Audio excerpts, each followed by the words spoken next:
평생을 함께 살아온 배우자를 하루아침에 잃는다는 건 상상조차 하기 힘든 고통입니다. 그러나 더 잔인한 현실은 그 슬픔이 채 가시기도 전에 닥쳐옵니다. 사망 신고가 접수되는 순간 고인의 이름으로 된 모든 통장이 동결됩니다. 장례 비용조차 꺼낼 수 없고 생활비는 막막해집니다. 이런 일은 결코 드문 일이 아닙니다. 바로 우리 이웃에게 또 언젠가는 우리에게도 닥칠 수 있는 현실입니다. 배우자를 먼저 떠나보낸 후 많은 분들이 하는 치명적인 실수가 있습니다. 이 일들을 놓치는 순간 평생 후회하게 되고 남은 인생이 더욱 어려워집니다. 그 실수는 바로 슬픔에 빠져 있는 동안 해야 할 일들을 미루는 것입니다. 감정적인 충격이 너무 커서 아무것도 할 수 없다고 생각하지만 현실은 기다려주지 않습니다. 실제로 많은 분들이 이런 어려움을 겪고 있습니다. 고인의 명의로 된 계좌가 모두 동결되어 생활비를 쓸 수 없게 되거나 받을 수 있는 보험금과 연금을 놓쳐서 경제적으로 큰 타격을 받는 경우가 있습니다. 또한 상속 절차를 제대로 밟지 않아서 불필요한 세금을 더 내게 되는 일도 벌어집니다. 이런 일들은 모두 미리 알고 준비했다면 충분히 피할 수 있는 문제들입니다. 가장 중요한 것은 이런 상황이 닥쳤을 때 어떤 순서로 무엇을 해야 하는지 아는 것입니다. 모든 것을 한꺼번에 완벽하게 처리하려고 하면 오히려 더 혼란스러워집니다. 하지만 꼭 필요한 일들을 차례대로 정리해 나간다면 생각보다 어렵지 않게 해낼 수 있습니다. 오늘은 배우자를 먼저 떠나보낸 후 반드시 챙겨야 하는 8가지 중요한 일에 대해 자세히 알려드리겠습니다. 이 내용을 미리 알아두시면 언젠가 닥칠 수 있는 상황에 대비할 수 있고 이미 그런 상황을 맞이하신 분들에게는 실질적인 도움이 될 것입니다. 또한 이 과정에서 주의해야 할 점들과 성공적으로 이 어려운 시기를 극복한 분들의 공통점도 함께 말씀드리겠습니다.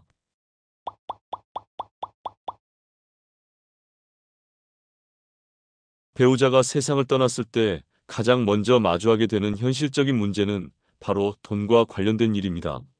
사망 신고가 접수되는 순간 고인의 명의로 된 모든 통장과 계좌는 자동으로 동결됩니다. 이는 법적으로 정해진 절차이기 때문에 예외가 없습니다. 따라서 생활비나 장례 비용을 쓸 수 없는 상황이 갑자기 찾아올 수 있습니다. 이런 상황을 대비하기 위해서는 먼저 당장 필요한 현금을 확보하는 것이 중요합니다. 장례 전후로 들어가는 비용뿐만 아니라 당분간 생활할 수 있는 돈을 미리 준비해 두어야 합니다. 일반적으로 장례 비용은 300만 원에서 1000만 원 정도가 들어가며 이후 3개월간의 생활비까지 고려한다면 최소 1000만 원 이상의 현금이 필요합니다. 이 돈은 생존 배우자 명의의 통장이나 가족들이 미리 준비해 둔 현금으로 충당해야 합니다. 또한 고인의 명의로 자동이체되고 있는 항목들을 빠르게 파악해야 합니다. 공과금, 보험료, 휴대폰 요금, 카드 대금, 대출 상환금, 적금 납입, 각종 구독 서비스 등이 계속 빠져나가고 있을 수 있기 때문입니다. 특히 신용카드 결제나 체크카드 자동 결제가 설정되어 있는 경우 계좌가 동결되면서 연체가 발생할 수 있어 주의가 필요합니다. 자동이체 내역을 확인하는 가장 확실한 방법은 최근 몇 개월간의 통장 내역을 꼼꼼히 살펴보는 것입니다. 매월 정기적으로 나가는 돈들을 모두 적어두고 하나씩 정리해 나가야 합니다. 이때 각 항목별로 금액, 결제일, 업체명, 연락처를 정리해 두면 나중에 처리할 때 도움이 됩니다. 필요 없는 서비스는 해지하고 꼭 필요한 것들은 다른 명의로 변경하는 작업을 진행해야 합니다. 이 과정을 놓치면 나중에 예기치 않은 연체료나 수수료가 발생할 수 있습니다. 두 번째로 중요한 일은 보험금과 연금을 신청하는 것입니다. 많은 분들이 이런 돈은 자동으로 나올 것이라고 생각하시는데 그렇지 않습니다. 직접 신청하지 않으면 한 푼도 받을 수 없습니다. 생명보험, 상해보험은 물론이고 국민연금, 공무원연금, 사학연금, 군인연금까지 모든 연금은 본인이 직접 해당 기관에 가서 신청해야 합니다. 보험금 신청 과정에서는 먼저 고인이 가입한 모든 보험을 파악해야 합니다. 회사에서 단체로 가입한 보험, 개인적으로 가입한 보험, 신용카드 부대보험, 은행 적금이나 대출과 연계된 보험까지 다양한 형태의 보험이 있을 수 있습니다. 보험협회의 보험계약 조회 서비스를 이용하면 고인 명의로 된 모든 보험 계약을 한 번에 확인할 수 있어 매우 유용합니다. 연금의 경우도 마찬가지입니다. 국민연금의 유족연금은 사망 당시 수급자였거나 가입기간이 10년 이상인 경우 받을 수 있으며 일시금과 연금 중 선택할 수 있습니다. 공무원연금, 사학연금, 군인연금도 각각의 기준에 따라 유족급여가 지급됩니다. 퇴직금도 직장에 따라 유족이 받을 수 있는 경우가 있으니 확인해 보시기 바랍니다. 더욱 중요한 것은 이런 보험금과 연금에는 신청 기한이 있다는 점입니다. 일정 기간이 지나면 소급해서 받을 수 있는 금액이 줄어들거나 아예 받지 못하는 경우도 있습니다. 보험금의 경우 3년의 시효가 있고 연금은 5년의 시효가 있습니다. 따라서 가능한 한 빨리 관련 서류를 준비해서 신청 절차를 진행해야 합니다. 필요한 서류는 기관마다 조금씩 다르지만 보통 사망진단서, 가족관계증명서, 주민등록등본, 통장사본, 신분증 등이 기본적으로 필요합니다. 세 번째는 각종 서류와 비밀번호를 정리하는 일입니다. 요즘은 모든 것이 디지털화되어 있어서 비밀번호 없이는 아무것도 할 수 없습니다. 인터넷 뱅킹, 보험 홈페이지, 각종 금융기관 사이트, 증권계좌, 암호화폐 거래소 계정에 접속하려면 아이디와 비밀번호가 반드시 필요합니다. 고인이 이런 정보를 따로 정리해 두지 않았다면 큰 어려움을 겪게 됩니다. 스마트폰이 있다면 먼저 잠금을 해제해서 각종 앱의 로그인 정보를 확인해 보시기 바랍니다. 요즘은 대부분의 금융 거래를 모바일로 하기 때문에 스마트폰에 많은 정보가 저장되어 있을 가능성이 높습니다. 하지만 스마트폰 잠금을 풀 수 없다면 통신사에 문의해서 해결 방법을 알아봐야 합니다. 이런 경우에는 직접 해당 기관을 방문해서 확인하는 수밖에 없습니다. 신분증과 가족관계를 증명할 수 있는 서류를 가지고 가면 고인의 금융 거래 내역을 확인할 수 있습니다. 금융감독원의 통합조회 서비스를 이용하면 은행, 증권사, 보험사에 있는 고인의 모든 금융 자산을 한 번에 조회할 수 있습니다. 시간과 노력이 많이 들지만 이 과정을 거쳐야만 정확한 재산 상황을 파악할 수 있습니다. 또한 중요한 서류들을 한 곳에 모아두는 것도 필요합니다. 사망진단서, 가족관계증명서, 주민등록등본, 인감증명서, 각종 계약서, 보험증권, 부동산 등기부등본 등 향후 상속 절차나 각종 신청 과정에서 계속 사용하게 될 서류들이기 때문입니다. 이런 서류들은 여러 부씩 발급받아 두는 것이 좋습니다. 네 번째로 해야 할 일은 상속 관련 업무입니다. 상속세 신고는 사망일로부터 6개월 이내에 해야 하는 법적 의무입니다. 이 기간을 놓치면 가산세가 붙어서 더 많은 세금을 내야 하는 상황이 됩니다. 따라서 미리미리 준비해서 기한 내에 신고를 마치는 것이 중요합니다. 상속세 신고를 위해서는 먼저 상속재산 목록을 정확하게 작성해야 합니다. 부동산, 예금, 주식, 채권, 보험금, 퇴직금, 골프회원권, 자동차 같은 적극 재산뿐만 아니라 빚이나 대출 같은 소극 재산도 모두 포함해야 합니다. 국세청에서 제공하는 상속재산 일괄조회 서비스를 이용하면 고인 명의의 재산을 한 번에 확인할 수 있어서 매우 유용합니다. 상속재산이 많지 않더라도 신고 의무는 있으니 반드시 확인해 보시기 바랍니다. 2024년 기준으로 상속재산 총액이 10억 원 이하인 경우에도 상속세 신고를 해야 하는 경우가 있습니다. 상속세가 나오지 않는 경우라도 신고는 해야 하는 경우가 있고 각종 공제 혜택을 받기 위해서도 정확한 신고가 필요합니다. 상속 과정에서 중요한 것은 상속 포기나 한정 승인을 할지 여부를 결정하는 것입니다. 고인의 피치 재산보다 많다면 상속을 포기하는 것이 유리할 수 있습니다. 상속 포기는 상속이 개시된 것을 안 날부터 3개월 이내에 가정법원에 신청해야 합니다. 한정 승인은 상속 재산의 범위에서만 빚을 갚겠다는 의미로 재산과 빚의 규모가 불분명한 경우 선택할 수 있습니다. 복잡한 부분이 있다면 세무서나 세무사의 도움을 받는 것이 좋습니다. 특히 부동산이 많거나 사업을 하고 있던 경우라면 전문가의 도움이 필수적입니다. 상속세 계산에는 다양한 공제와 특례가 있어서 전문적인 지식이 없으면 놓치기 쉬운 부분이 많습니다. 다섯 번째는 각종 계약과 생활 서비스의 명의를 변경하는 일입니다. 전기, 가스, 수도, 인터넷, 휴대폰, 케이블 TV, 아파트 관리비, 각종 보험, 신용카드, 대출 등 일상생활과 직결되는 모든 서비스들이 고인의 명의로 되어 있는 경우가 많습니다. 이런 것들을 그대로 둔다면 나중에 큰 문제가 생길 수 있습니다. 명예 변경 과정은 업체마다 요구하는 서류가 조금씩 다르지만 기본적으로는 사망진단서, 가족관계 증명서, 신청자의 신분증과 인감증명서가 필요합니다. 각 업체에 전화해서 정확한 절차를 확인한 후에 진행하시면 됩니다. 요즘은 온라인으로도 명예 변경이 가능한 경우가 많으니 해당 업체의 홈페이지를 확인해 보시기 바랍니다. 이 작업은 다소 번거롭지만 생활과 직접 연결되는 부분이므로 가능한 한 빨리 처리하는 것이 좋습니다. 우선순위를 정해서 중요한 것부터 처리하는 것을 권합니다. 전기, 가스, 수도 같은 생필품 관련 서비스가 1순위이고 통신비, 보험료가 2순위, 그 외 서비스가 3순위로 분류할 수 있습니다. 특히 부동산 관리비나 공과금 같은 경우는 연체되면 연체료가 붙고 심한 경우 서비스가 중단될 수도 있습니다.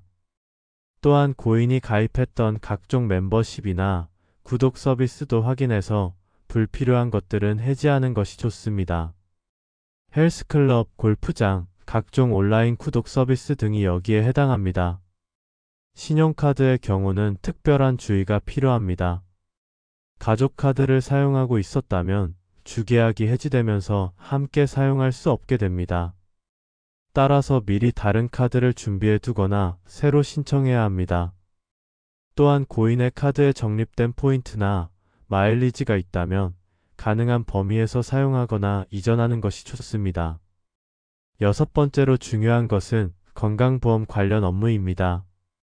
고인의 피부양자로 건강보험 혜택을 받고 있던 경우라면 반드시 자격 변경 신청을 해야 합니다.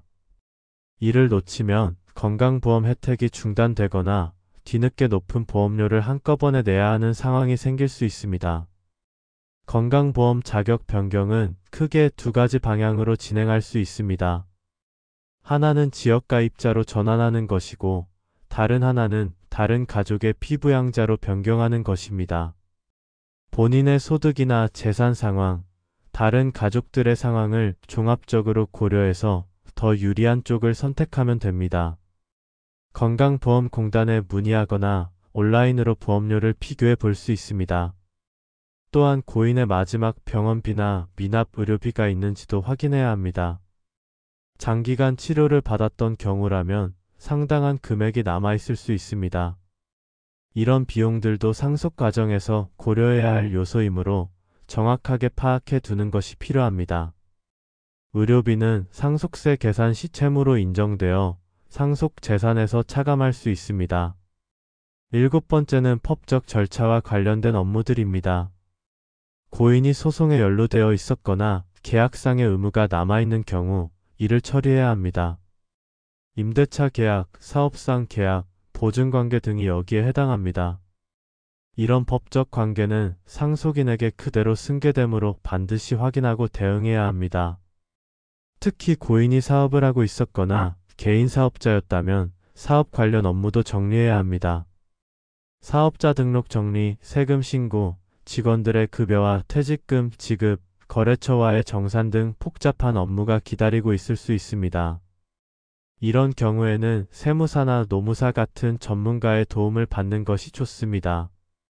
여덟 번째는 향후 생활 계획을 세우는 일입니다. 당장의 업무 처리도 중요하지만 앞으로 어떻게 살아갈 것인지에 대한 계획도 세워야 합니다. 경제적 상황이 바뀌었으므로 생활비를 다시 계산해보고 필요하다면 생활 수준을 조정해야 할 수도 있습니다. 주거 문제도 중요한 고려사항입니다. 현재 살고 있는 집이 고인 명의라면 상속 절차를 거쳐야 하고 전세나 월세라면 계약 조건을 다시 확인해 볼 필요가 있습니다. 혼자 살기에 너무 큰 집이라면 이사를 고려할 수도 있고, 반대로 경제적 어려움이 있다면 더 저렴한 곳으로 이주하는 것을 생각해 볼 수도 있습니다. 건강 관리도 중요합니다. 배우자를 잃은 충격과 복잡한 업무 처리로 인한 스트레스로 건강이 악화될 수 있습니다. 정기적인 건강검진을 받고 필요하다면 심리 상담도 받는 것이 좋습니다. 또한 새로운 사회적 관계를 만들어가는 것도 중요합니다. 동호회 활동이나 봉사활동을 통해 새로운 인연을 만들어 가시기 바랍니다. 이 8가지 업무를 처리하는 과정에서 반드시 주의해야 할 점들이 있습니다. 첫 번째 주의사항은 성급한 결정을 피하는 것입니다. 특히 부동산 매각이나 큰 투자 결정 같은 일은 충분히 생각한 후에 진행해야 합니다. 슬픔과 혼란 속에서 내린 결정은 나중에 후회할 가능성이 높습니다. 최소 6개월에서 1년 정도는 큰 결정을 미루는 것이 좋습니다. 두 번째는 사기를 조심하는 것입니다. 상속이나 보험 문제를 빌미로 접근하는 사람들이 있을 수 있습니다. 간단하게 처리해 드리겠다. 특별한 방법이 있다. 빨리 처리하지 않으면 손해를 본다 같은 말로 접근하는 경우가 많습니다. 낯선 사람이 도움을 주겠다며 접근하거나 서둘러 결정하라고 재촉한다면 반드시 가족이나 전문가와 상의한 후에 결정하시기 바랍니다. 특히 수수료를 먼저 요구하거나 개인정보를 지나치게 요구하는 경우는 의심해 봐야 합니다. 세 번째 주의사항은 본인의 건강을 소홀히 하지 않는 것입니다. 복잡한 업무 처리에 몰두하다 보면 정작 자신의 몸과 마음 건강을 놓치기 쉽습니다. 충분한 휴식을 취하고 필요하다면 전문가의 도움을 받아 업무를 나누어 처리하는 것이 좋습니다. 모든 것을 혼자 해결하려고 하지 마시고 주변의 도움을 적극적으로 받으시기 바랍니다. 네 번째는 중요한 서류나 정보를 분실하지 않도록 주의하는 것입니다. 각종 증명서, 계약서, 통장, 카드, 인감 등을 안전한 곳에 보관하고 목록을 만들어 두는 것이 좋습니다. 여러 곳에 나누어 보관하되 목록으로 관리해서 필요할 때 쉽게 찾을 수 있도록 해야 합니다. 이런 어려운 상황을 성공적으로 극복한 분들에게는 몇 가지 공통점이 있습니다. 첫째, 완벽하게 하려고 하지 않았습니다. 80점만 해도 충분하다는 마음가짐으로 접근했습니다. 모든 것을 완벽하게 처리하려고 하면 오히려 스트레스만 커지고 진전이 없습니다. 중요한 것부터 차례대로 해결해 나가는 것이 더 효과적입니다. 둘째, 도움 요청을 부끄러워하지 않았습니다. 자녀들, 친척, 친구들, 전문가의 도움을 적극적으로 받았습니다. 혼자서 모든 것을 해결하려고 하는 것보다 각 분야의 전문가나 경험이 있는 사람들의 조언을 구하는 것이 훨씬 효율적입니다. 특히 법률이나 세무 관련 업무는 전문가의 도움을 받는 것이 필수입니다. 셋째, 자신만의 속도를 유지했습니다. 다른 사람과 비교하지 않고 본인이 감당할 수 있는 범위에서 천천히 진행했습니다. 누군가는 빨리 해결했다고 해서 자신도 똑같이 해야 한다고 생각할 필요가 없습니다. 각자의 상황과 능력이 다르기 때문에 자신에게 맞는 속도로 진행하는 것이 중요합니다. 넷째, 당장의 문제 해결뿐만 아니라 앞으로의 생활까지 함께 고려했습니다. 단순히 눈앞의 일만 처리하는 것이 아니라 앞으로 어떻게 살아갈 것인지에 대한 계획도 함께 세웠습니다. 경제적 안정, 건강관리, 사회적 관계 유지 등 전반적인 삶의 계획을 세우는 것이 도움이 됩니다. 다섯째, 기록을 남기는 습관을 가졌습니다. 처리한 업무, 연락한 기관, 받은 조언 등을 꼼꼼히 기록해 두었습니다. 이런 기록은 나중에 비슷한 업무를 처리할 때 큰 도움이 되고 실수를 줄이는 데도 효과적입니다. 또한 가족들과 정보를 공유할 때도 유용합니다. 사랑하는 배우자를 먼저 떠나보내는 것은 인생에서 가장 힘든 일 중 하나입니다. 하지만 그 깊은 슬픔 속에서도 남겨진 이가 안정된 삶을 이어가기 위해 반드시 해야 할 일들이 있습니다. 오늘 말씀드린 8가지 중요한 업무는 단순한 행정 처리가 아니라 여러분의 미래를 지키는 필수적인 과정입니다. 금융 업무 정리부터 시작해서 보험금과 연금 신청, 중요 서류와 비밀번호 정리, 상속 절차 진행, 각종 명의 변경, 그리고 건강보험 관련 업무까지 이 모든 것들은 서로 연결되어 있는 중요한 고리들입니다. 하나라도 놓치면 나중에 더 큰 어려움이 찾아올 수 있습니다. 하지만 차근차근 순서대로 진행한다면 생각보다 어렵지 않게 해낼 수 있습니다. 무엇보다 중요한 것은 완벽하게 하려고 부담을 갖지 않는 것입니다. 처음부터 모든 것을 정확하게 알고 완벽하게 처리할 수 있는 사람은 없습니다. 하나씩 배워가면서 해결해 나가면 됩니다. 잘못된 부분이 있다면 수정하고 보완하면 되는 것이지 처음부터 포기할 이유는 없습니다. 또한 혼자서 모든 것을 해결하려고 하지 마시기 바랍니다. 가족, 친구, 전문가들의 도움을 받는 것은 부끄러운 일이 아니라 현명한 선택입니다. 특히 법률, 세무, 보험 같은 전문적인 분야는 경험이 있는 사람들의 조언을 구하는 것이 훨씬 효과적입니다. 작은 비용을 들여서라도 전문가의 도움을 받으면 시간과 노력을 크게 절약할 수 있습니다. 이 과정에서 가장 주의해야 할 것은 여러분 자신의 건강입니다. 복잡한 업무를 처리하느라 정작 본인의 몸과 마음을 돌보지 못한다면 본말이 전도된 것입니다. 충분한 휴식을 취하고 규칙적인 생활을 유지하며 필요하다면 전문적인 상담이나 치료도 받으시기 바랍니다. 건강한 몸과 마음이 있어야 앞으로의 삶도 의미 있게 이어갈 수 있습니다.